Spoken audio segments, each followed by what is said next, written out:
கதையை சொல்லப்போகும். அருண் ஒரு ஏழை குடும்பத்தைச் சேர்ந்த அமைதியான சிறுவன். பள்ளியில் எப்போதும் அமைதியாக இருந்து புகார் இல்லாமல் தனது பணிகளை செய்தார். ஆசிரியர்களும் மாணவர்களும் அவரை பெரிதாக கவனிக்கவே இல்லை.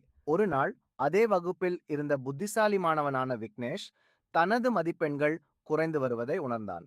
அவரது குடும்பம் சமீபத்தில் பல சிரமங்களுக்குள் சிக்கியிருந்தது.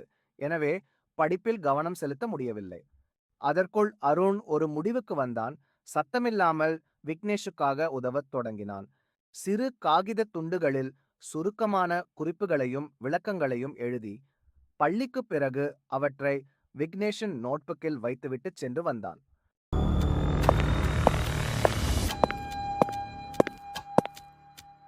இந்த அத்தியாயத்தை இப்படித்தானா புரிந்து கொள்ள வேண்டும்? சிக்கலை எளிதாக புரிய வைக்கும் ஒரு வழி.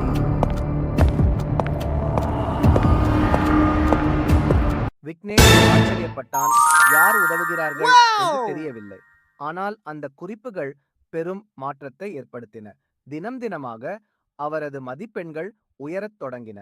அவரின் நம்பிக்கையும் அதிகரித்தது. இந்த வகுப்பில் எவர் உண்மையையும் கருணையையும் உணர்ந்து வாழ்கிறீர்கள்?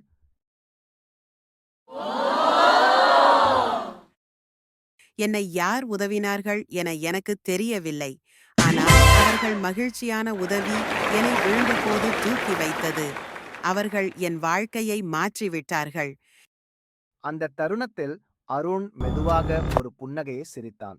அவனது கண்கள் அமைதியான பெருமையால் நிரம்பியிருந்தன. யாரையாவது வெளிப்படையாக உதவுவது நன்று.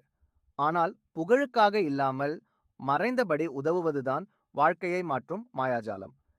தயவு செய்து என் யூடியூப் சேனலை சப்ஸ்கிரைப் செய்யவும், லைக் செய்யவும், ஷேர் செய்யவும் மறக்காதீர்கள்.